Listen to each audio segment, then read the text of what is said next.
This is the first of a couple of videos I'm going to make that are some critical views of the Young Turks and what I perceive to be their rightward turn. So these are the two primary hosts of the Young Turks network. This is Cenk Uygur and this is Anna Kasparian. Why it's important, I think, to observe and critique the Young Turks is that they have 6 million YouTube subscribers. The claim is that they have 20 million subscribers overall. This is not necessarily paying subscribers. And they claim to be, and probably are, the largest online news network. They have multiple programs. They put out about maybe 10 to 12 hours of video per day that goes onto social media. Now, I have criticized the Young Turks in the past on a number of different issues, and some of those criticisms still hold, but this is a critique of a very particular turn they've taken since the election of Donald Trump. There are a number of people on the left who are critiquing the Young Turks and Cenk right now. One of them, most notably, is this YouTube channel, the Vanguard. Zach and Gavin are the two hosts of that, and they do a great job of critiquing and also supporting different videos in the ecosystem of left-wing podcasting, videocasting, so forth and so on. Now, Cenk Uygur is the owner and lead person in the Young Turks, and he has always, or for a long time, had a very interesting way of looking at reality where he kind of chops up chunks of it and approves or disapproves of it in a way that, to me at least, seems disjointed. So, for instance, here, now remember, the Young Turks are supposedly the home of progressives online.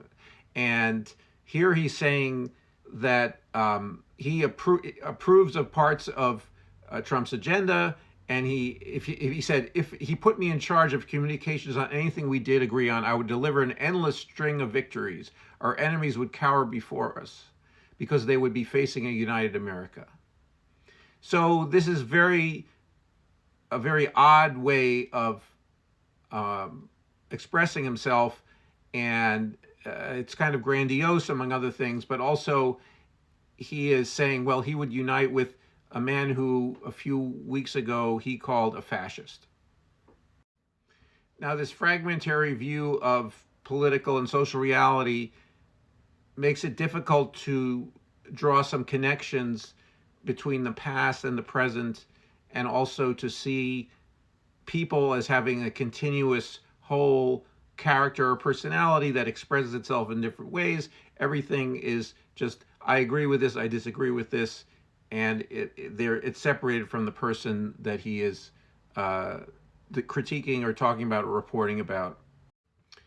Cenk and Anna are also particularly enthusiastic about being cheerleaders for the right wing when they do things right. It's a little bit of a contrarian stance if he considers himself on the left, and here he's being contrarian in this tweet here, where he is praising the appointment potentially of what would be a, or might be a pro-labor labor secretary, but he is making a sweeping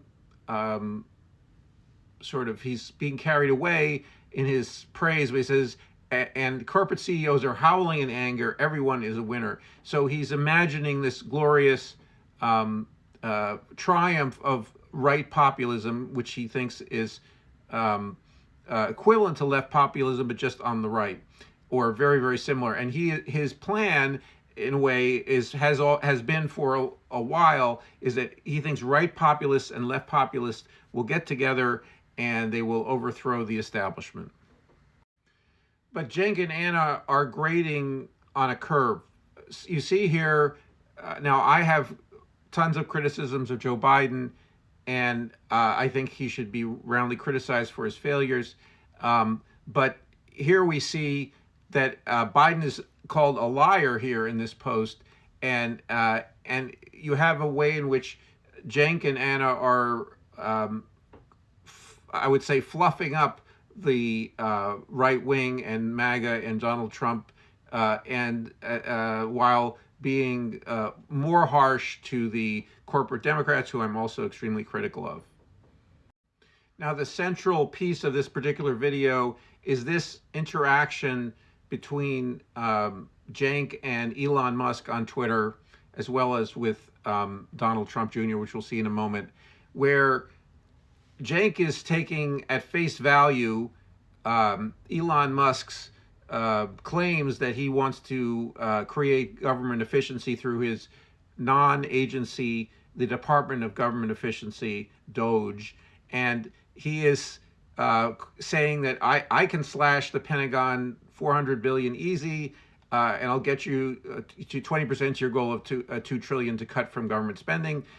This has been fantasy from a number of reasons, but he's asking you, if you really want to cut, put me in, coach. So this is a very, cooperative plea to the richest man in the world, who we can assume has, very little sincere belief in cutting Pentagon spending.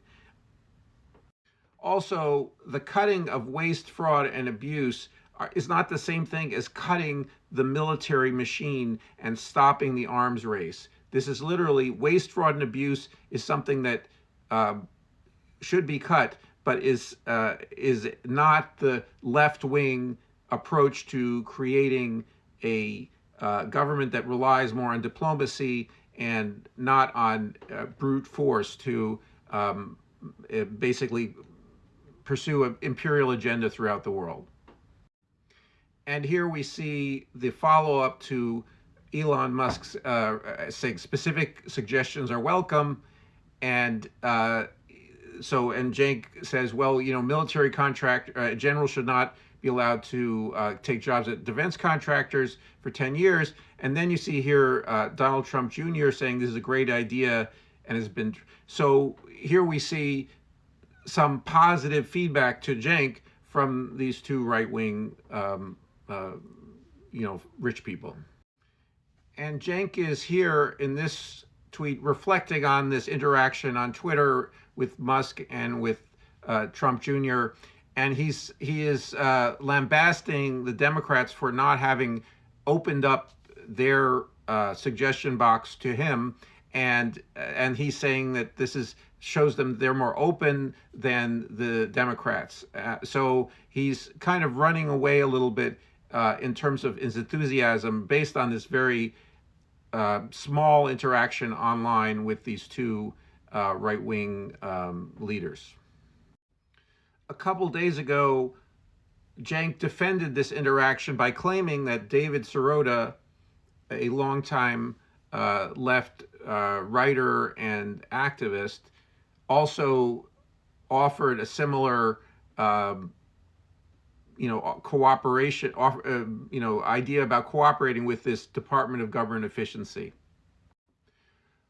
But Sirota's offer to Elon and Vivek, the Doge leaders, is nowhere near Cenk's offer, in the sense that they, for instance, he says, I'm confident that fears about plutocratic authoritarianism will be quelled by your willingness to create this federal department without any statutory authority to do so.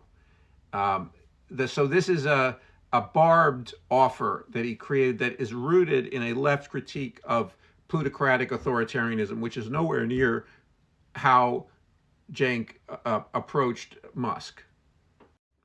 And this turn by Cenk has alarming resonances to how two people who he criticizes and hates, Mika Brzezinski and Joe Scarborough, also, after calling Trump a fascist a few weeks ago, went down to Mar-a-Lago to patch things up with Trump.